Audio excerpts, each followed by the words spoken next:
Salut tout le monde, j'espère que vous allez bien et bienvenue dans cette nouvelle vidéo. Donc aujourd'hui, je vais vous expliquer comment investir passivement ses profits de trading. Donc je vais vraiment vous expliquer en détail c'est quoi la stratégie que j'utilise pour prendre l'argent que j'arrive à générer dans mon trading et par la suite la réinvestir passivement. Donc c'est quoi les classes d'actifs qui vont m'intéresser et c'est quoi les stratégies que je vais mettre en place pour faire ça.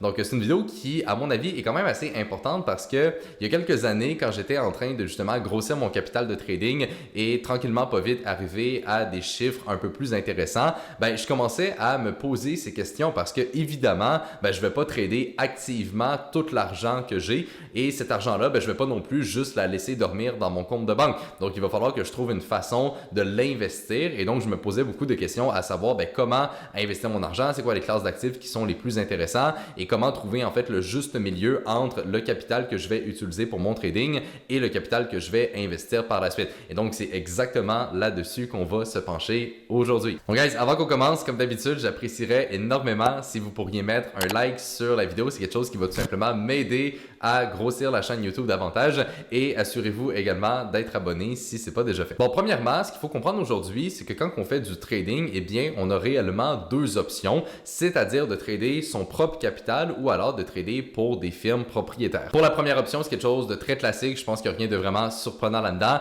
Et pour la deuxième option, donc le fait de trader pour une firme, le principe en soi est plutôt simple. Donc l'idée, c'est vraiment de passer une évaluation avec une firme et si vous réussissez cette évaluation, par la suite, vous avez accès à un capital avec lequel vous allez pouvoir trader et il va avoir une répartition des profits entre vous et la firme. C'est une option qui peut être super intéressante pour quelqu'un qui n'a pas un énorme capital et qui veut se lancer en trading et éventuellement quand même aller chercher un très bon revenu. Il y a beaucoup d'étudiants dans notre programme de coaching qui vont passer par ce processus-là pour justement accélérer un peu le processus et donc trader avec des montants qui sont beaucoup plus intéressants. C'est certain que de faire du trading avec quelques centaines ou quelques milliers de dollars, c'est extrêmement limité. Donc pour les gens qui n'ont pas un énorme capital pour commencer, travailler avec une firme, c'est quelque chose qui peut être super intéressant. Ça vous donne accès à un plus gros capital et ça vient donc accélérer le processus. Donc bref, ça c'est les deux options qu'on a accès aujourd'hui. Je vais juste faire une petite précision par rapport à ça. Mais donc, peu importe dans lequel de ces deux camps vous vous situez, vous allez arriver à un point dans votre trading, et du moins je vous le souhaite, où est-ce que vous gagnez quand même beaucoup d'argent et cet argent-là, vous allez vous rendre compte que vous n'allez pas vouloir en fait la trader infiniment et vous allez préférer éventuellement la réinvestir de d'autres façons. Moi, personnellement, c'est vraiment ce que j'ai commencé à ressentir dans les dernières années, surtout quand j'ai atteint un premier 200 000 $, 300 000 $, etc. de capital. C'est vraiment rendu dans ces montants-là que je commençais à me dire, peut-être que ça serait intéressant d'investir un petit peu plus passivement parce qu'avant ça, la grande majorité de mon capital était vraiment en trading et par la suite, j'ai continué de grossir mon capital de trading évidemment dans les dernières années, mais de plus en plus que j'avance, de plus en plus que je me rends compte que c'est quand même intéressant pour un trader d'avoir des investissements un peu plus passifs qui vont demander un peu moins de gestion parce que surtout, quand on est rendu à 1 million, 2 millions, 5 millions, etc., c'est un peu illogique de vraiment juste garder tout son argent dans son trading. Ça augmente le risque, ça augmente aussi le stress, veut pas de faire du trading. Souvent, c'est un point que les gens vont négliger, mais je vous confirme que quand on trade avec des gros montants, c'est quand même un point qui est important à prendre en considération. Et donc là, la question à se poser, c'est OK, comment j'investis cet argent-là? C'est quoi les classes d'actifs qui vont être intéressantes et c'est quoi les systèmes que je vais devoir mettre en place pour que ça se passe de la meilleure façon possible? Et ce que j'explique en ce moment, c'est vrai autant quand on trade son propre capital, mais c'est encore plus vrai quand vous tradez sur le compte d'une firme. Quand on trade avec une firme, l'objectif, c'est pas de grossir forcément ce compte-là à l'infini, c'est plus d'avoir en fait un cash flow qui va nous permettre par la suite de réinvestir cet argent-là et donc de peut-être, par exemple, grossir son propre capital de trading ou alors de faire des investissements passifs. Et donc là, je vais vraiment vous expliquer en détail, personnellement, c'est quoi les classes d'actifs qui m'intéressent et comment je vais investir mon argent. Donc, il y a vraiment deux classes d'actifs que je trouve hyper intéressantes pour investir son argent et avoir un revenu passif qui est quand même assez constant. L'objectif, évidemment, c'est d'aller chercher encore une fois une régularité dans ses résultats.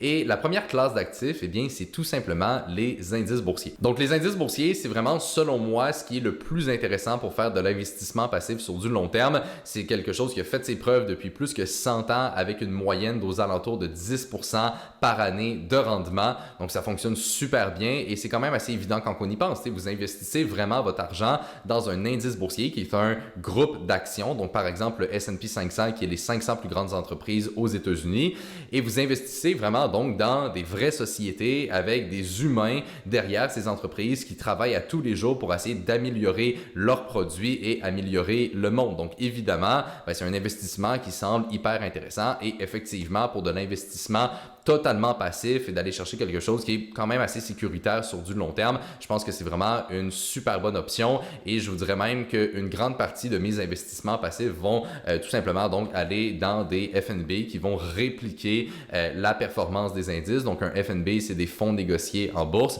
C'est la façon la plus simple d'investir, je dirais, là, au travers des indices aujourd'hui et c'est aussi ce qui va amener le moins de frais de gestion. Donc évidemment, c'est une option qui est super intéressante. À noter également, et ça c'est un point qui est quand même assez important et que parfois les gens sont assez surpris, je n'investis pas dans des actions individuelles. Donc vraiment, quand j'investis mon argent en bourse, c'est uniquement dans des FNB qui répliquent par exemple le S&P 500 ou le Nasdaq ou des fonds par exemple de d'autres pays. Ça m'arrive aussi d'investir par exemple en Europe ou en Chine, tout dépendant des opportunités que je vais être capable de repérer. Mais donc, je ne vais jamais choisir des actions individuelles.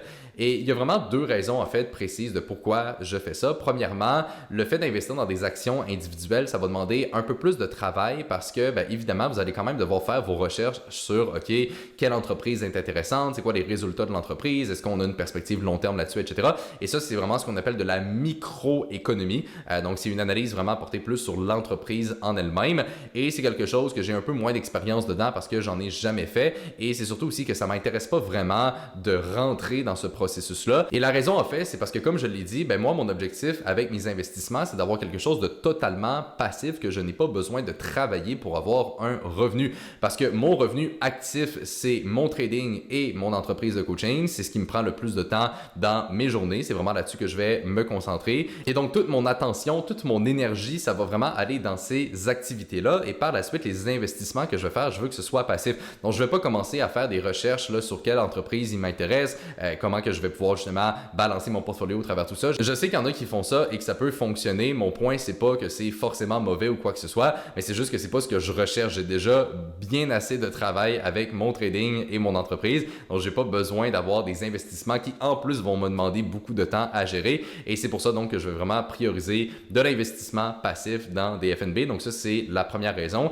Et la deuxième raison, c'est tout simplement que des entreprises, ça peut fermer. Et oui, et même si on investit dans des entreprises qui sont grosses et qui sont établies, évidemment, la probabilité que ça arrive est déjà beaucoup moins élevée, mais quand même, c'est pas impossible qu'une entreprise fasse faillite. Et donc, est-ce que je veux vraiment investir une partie de mon capital dans quelque chose qui est quand même relativement risqué, je dirais, de cette façon-là, surtout pour de l'investissement à long terme? Eh bien, pas forcément. Et donc, c'est vraiment pour ces deux raisons que personnellement, je trouve que l'investissement passif dans des indices boursiers, c'est ce qui fonctionne le mieux.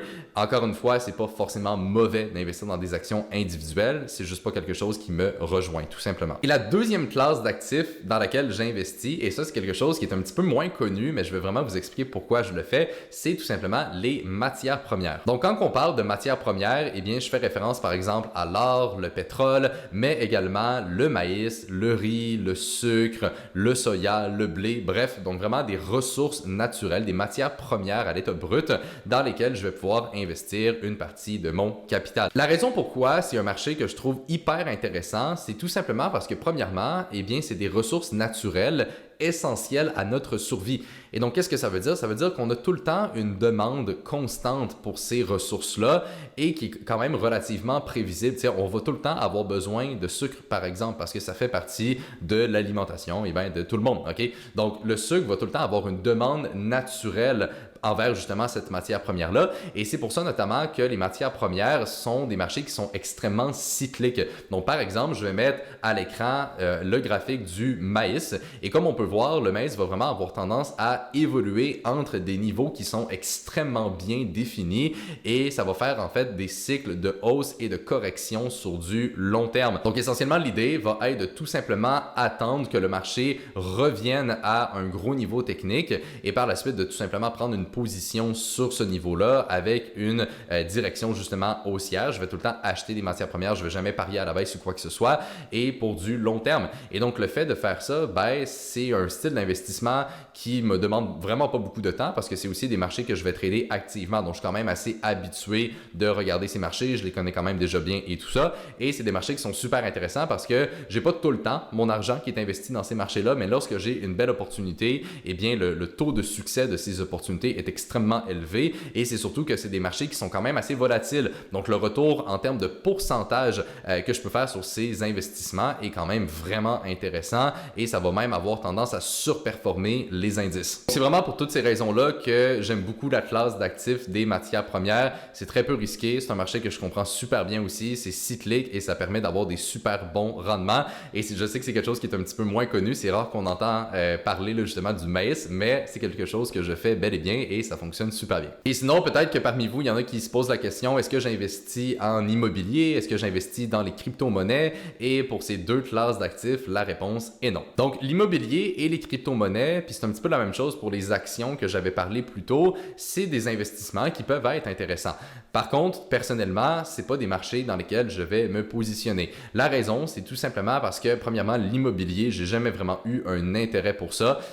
Ça m'a jamais vraiment attiré plus qu'il faut, donc c'est pas un marché que j'ai vraiment étudié ou quoi que ce soit. Et c'est pas non plus quelque chose qui, encore une fois, est totalement passif. Il y a quand même une certaine gestion qui vient avec ça. Même si on délègue la gestion, ça prend quand même beaucoup plus de temps de trouver justement un bien, de l'acheter, etc. versus de moi mettre mon argent, par exemple, dans des matières premières ou dans des indices boursiers. C'est quelque chose qui se fait quasiment automatiquement.